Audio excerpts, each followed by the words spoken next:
सर्वांना पुन्हा एकदा नमस्कार. काल आपण घटक शिकलो होतो सममित आकृत्या किंवा सममिती. सममित आणि असममित आपल्याला ओळखायचं होतं. आणि सममिती या घटकावर आज आपण काय करणार आहे, एक 10 सराव प्रश्न घेणार आहे. तुम्हाला उत्तर सांगता येतील मुलांनो? येतील ना? हो ठीक आहे. ज्याला उत्तर येते त्यांनी मला उत्तर सांगायचं, जागेवरून सांगायचं. आपण काय प्रश्न फळ्यावर लिहिणार नाही.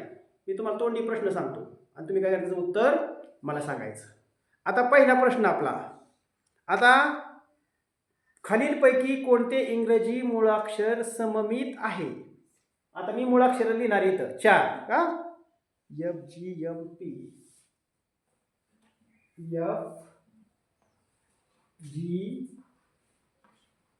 एम आणि पी. आता ही 4 मी काय केलेली आहेत, इंग्रजी मूळाक्षर लिहिलेली 4, एफ जी एम आणि पी. तर माझा प्रश्न तुम्हाला असा आहे की या 4 मूळाक्षरापैकी सममित मूळाक्षर कोणतं आहे? तुम्हाला इथे सांगायला सांग, बोल सर. Very good. कोणतं आहे? यम.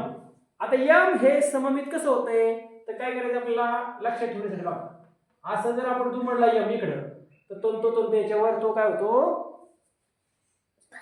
जुळतो. बरोबर ना? काय बरोबर तंतोतंत. तर बाकीचं कुठलेही अक्षर घ्या, तंतोतंत जुळत नाही. म्हणजे पहिला प्रश्न तुमचा ओके. हा बरोबर.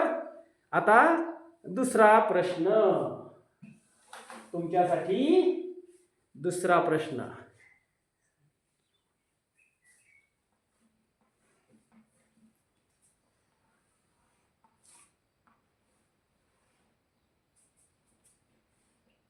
अक्षर दिसते 4 मूळाक्षर दिसत आहेत सगळ्यांना. आता पुढचा प्रश्न थोडासा वेगळा.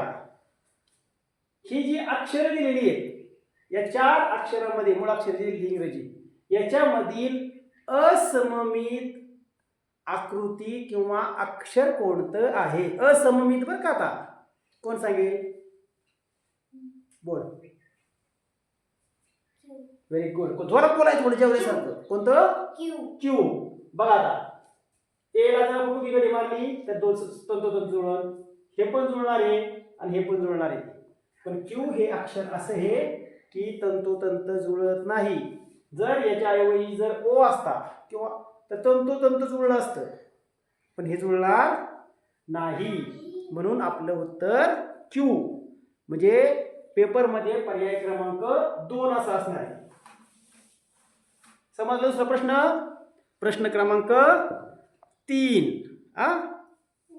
X W Y V, x W Y आणि व्ही. आता पुन्हा आपण इंग्रजीची 4 काय घेतलेले आहेत, अक्षर घेतलेले आहेत, मूळाक्षर.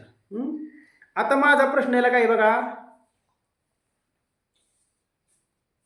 ही जी मूळाक्षर आहेत याच्यामध्ये सममितीचे कोणत्या अक्षराला सममितीचे 2 अक्षर आहेत? किती?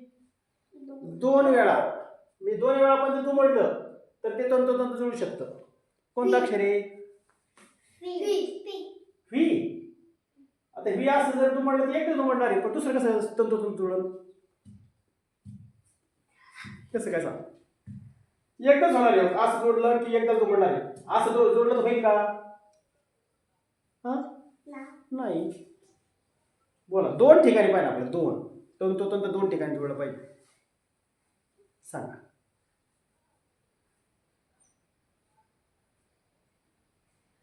आता बघा एक्स घ्या. एक्स समजा मी एक्सला असं केलं, असं दुमडलं तर जुळून का नाही जुळणार? नाही. एक्स नाही जुळणार. असं 100% जुळणार. एक्स असं पण जुळणार आहे आणि असं पण जुळणार आहे. बरोबर का? एक मिनिट तुम्हाला मी करून दाखवतो इथं. हे पण नाही.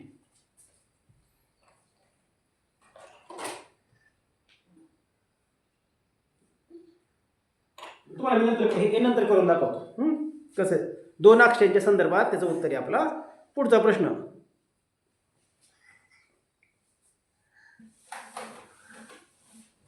पुढीलपैकी कोणते संख्या चिन्ह सममित आहे? बघा मी आता संख्या लिहिणार आहे, त्यातलं कोणतं संख्या चिन्ह सममित आहे सांगायचं बघा.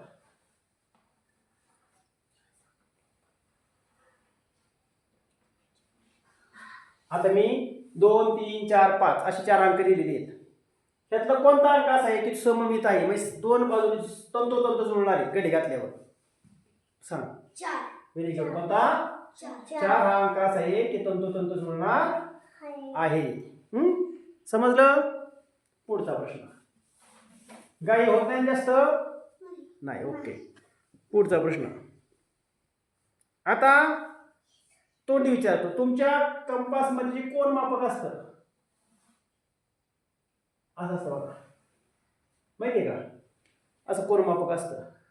हे कोन मापक किती रेषेच्या संदर्भात सममित असतं? मी किती रेषा मारल्या हे बरोबर समान जुळून सांगा बरं. 1 किती? 2. तू नको बोलू बाळा, बालवाडीच्या नाही बोलायचं, चौथी वाले फक्त बोला. 1. Very good. किती? 1. आपण जर असं त्याचे दोन भाग केले तर काय होणार? ते तंतोतंत जुळणारे, म्हणजे एका रेषेच्या संदर्भात ते सममित आहे. छान. मी तुमच्या लक्षात आलेलं आहे. आता पुढे एक मी आकृती काढतो बघा.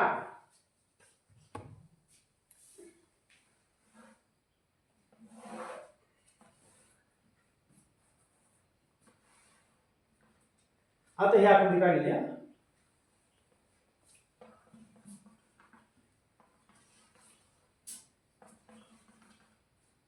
हे असं काढले. ह्याला नाव दिले मी अ, ह्याला नाव दिले मी ब, क,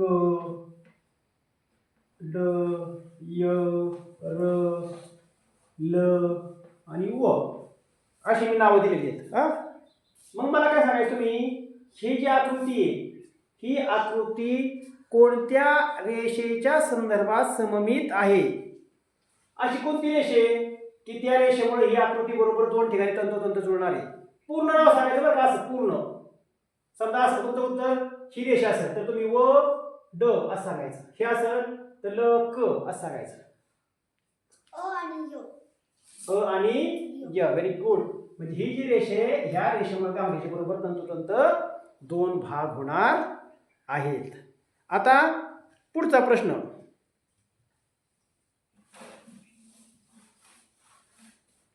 बघा आता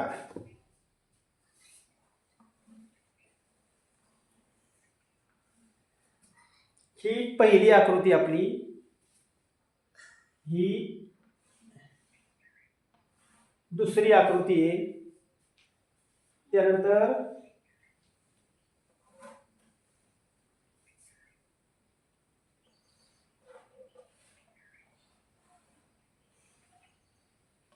ही आपली तिसरी आकृती आहे आणि ही चौथी आकृती आहे. आता या आकृतीमध्ये असममित आकृती कोणती आहे रे? कोणती आकृती अशी की तंतोतंत दोन रेषा मार्ग जुळणार नाही? कोणती आकृती सांगा? यस. कोणती? यस. कोणती आकृती आहे? यस. की ही तंतोतंत जुळणार नाही, ह्याचं उत्तर बरोबर आहे. कोणती आकृती आहे? यस. आता पुढचा प्रश्न.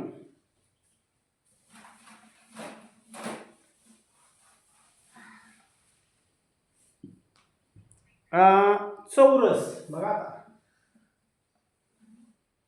चौरस. चौरस हा किती रेषेच्या संदर्भात सममित असतो? किती रेषे, किती ठिकाणी आपण रेषा मारल्या बरोबर तंतोतंत जुळून सांगा बरं. तुम्हाला पहिल्या भागात मी शिकवलं होते.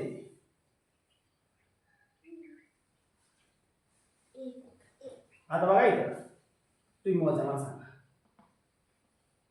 अशी घडी घातली, जुळत का रे? जुळत. तोंड जोरात बोला की. मग एक रेष झाली बरोबर. आता अशी अशी रेष मारली, जुळत का बा? खाली वर दोन झाल्या. अशी रेष मारली, असं केलं, आता 3 झालं. किती झालं? 3. आणि असं जुळवलं, किती झालं रे? 4 ठिकाणी तो चौरस हा काय होता? घडी घालता येते आपलं तंतो तंत जुळतो म्हणून चौरस आलं तर उत्तर 4. किती? 4 असं लिहायचं. आयत आलं तर 2. आता पुढचा प्रश्न अजून एक विचारू.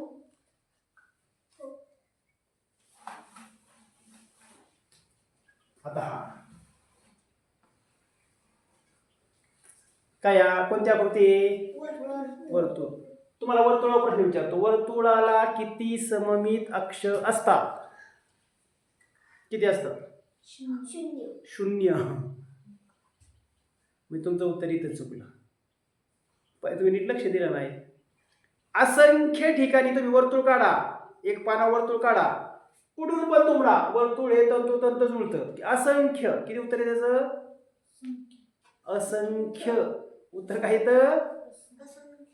वर्तुळाला किती सममित अक्ष असतात? असंख्य. बसेल का डोक्यात? असंख्य ह्याचं उत्तर आहे. आणि आता शेवटचा प्रश्न अजून एक आजच्या याचा.